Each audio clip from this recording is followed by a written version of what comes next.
Chapter 2, Static. I took the night off the next night and the next. The clinic offered support services, which meant a pamphlet and 2 calls I didn't return. The apartment felt like a waiting room, my couch a chair that never warmed. I left the TV on for company, made myself something salty to chew through the quiet. That's when the static began. Not on the screen. In the corners, in the places where the dust hangs and you forget to look. I'd turn my head and catch the flicker, a ripple in the air, like a broadcast from a channel between channels. I told myself it was sleep debt. I told myself guilt could hum, and if I listened long enough it would pick a tune I knew. 2 nights after, the static learned a shape. I was brushing my teeth, the mirror milky with steam, when the fog cleared itself into a mouth. Not a real mouth, not skin and muscle, but a glossed-on grin where my own lips should have been. It didn't belong to my face, it belonged to the room behind me, to the mirror itself.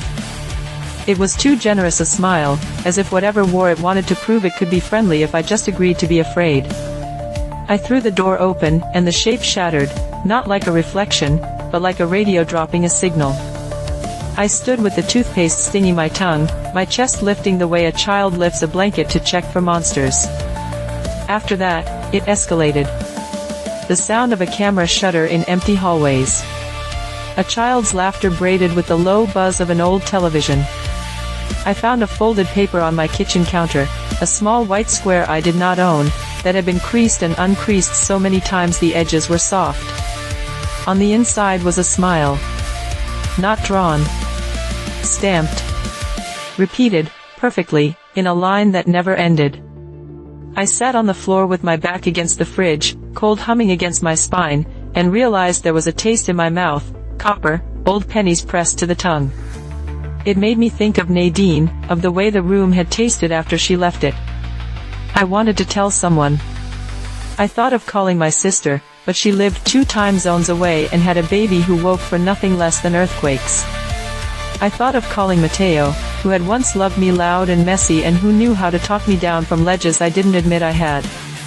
Instead, I searched the internet for patterns of smiling hallucinations. I found a forum where people wrote about the grin beneath the skin, about faces that wore other faces, about videos that hurt you if you watched them alone.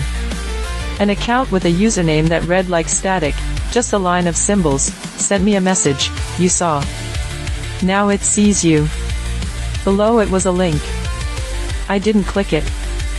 I closed my laptop and felt the room lean toward me, as if to listen to the sound of my fear.